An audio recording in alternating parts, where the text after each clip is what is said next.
Alright, so in the second part of our log equations video, what we're going to be looking at is how to solve them using a graphing calculator application. I'm going to be showing with a program called Desmos because I think it's really an intuitive program and it makes things a little bit easier for you to actually solve. So what we're going to be doing is looking at log equations and also exponential equations because they're very related to each other. Logs and exponentials are inverse functions of each other. So I can take an exponential equation, I can solve it just like I would a log. So I'm going to start with an exponential equation. Let's go with 3 times 2 to the x equals 42. What we want to know is what value of x is going to make this equation true. Now we've got a couple approaches that we can do to solve this, but really I think the best thing for us to do is take this equation, bring everything over to one side, and set it equal to 0. It makes it a little bit easier when we're actually trying to graph and solve, because instead of actually looking for where the function crosses the horizontal line of 42, I'm now going to take this other alternate function and find out where it actually equals 0, which is much easier to do. So I'm going to type that equation into Desmos, and so I'm going to grab my keyboard since I'm in tablet mode here. 3 and then times 2 to the x,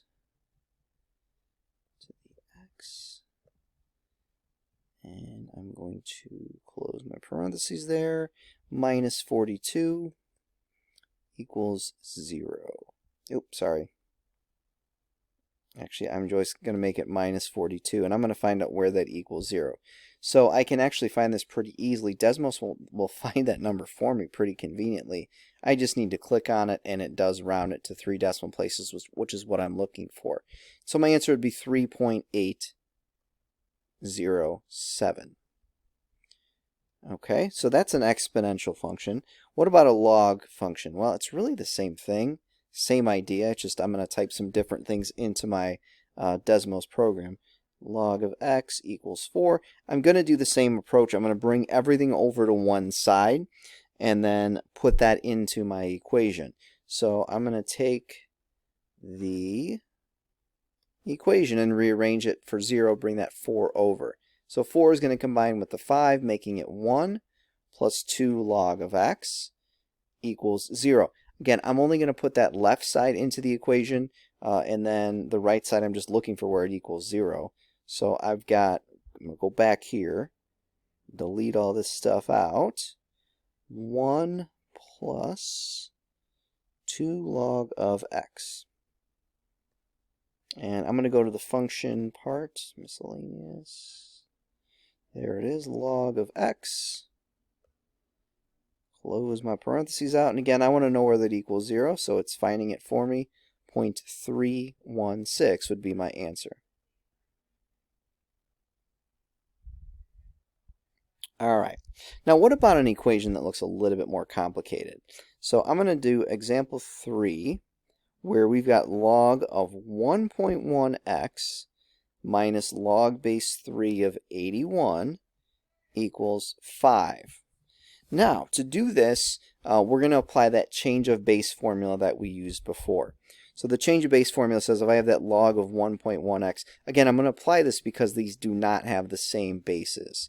So I can make this log of x over log of 1.1, the log of the argument over the log of the base.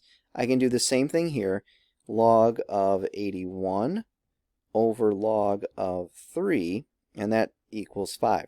Something interesting about this example, at least in my view anyway, is that when I look at that 81, which is terribly written, let me try again. There we go. That's really 3 to the 4th power. So when I rewrite that, and I'm just going to forget writing this part for now, I'm going to write it as log base 3 to the 4th power, which I know then is going to bring that 4 out in front.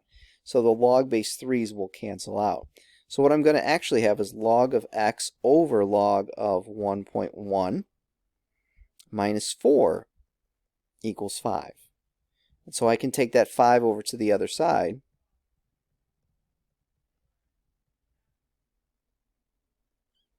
And then I can go on and graph that equation. So I'm going to go back to Desmos, clear all this stuff out. And I'm going to type the log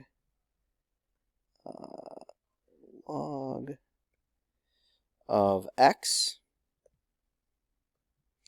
divided by the log of 1.1, close the parentheses, go over to the other side, minus 9, and I'm looking for where that equals 0, and it equals 0 right there at 2.358.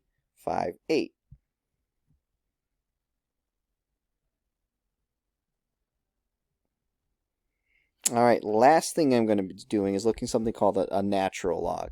And a natural log is very similar to a log expression. When we had log of 5, that was a base of 10. The natural log of 5, though, has what's called a base e. Natural log is a log base e. It's not really that important that you know what that is yet. We'll get to that later in future classes.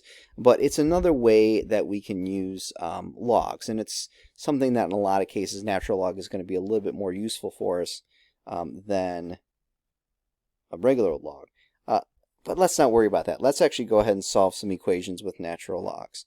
So we got the natural log of x plus 1 minus the natural log of x minus 2 equals the natural log of x squared. So again, my process is going to be the same. I'm going to try and bring everything over to one side and maybe condense where I can.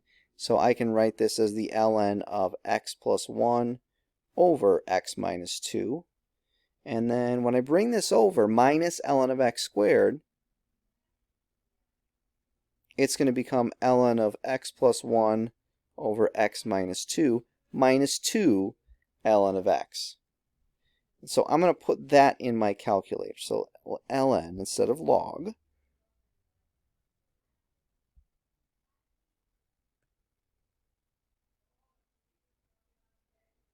of x plus 1. I'm going to put this in parentheses as well, just to play it safe. Divided by x minus 2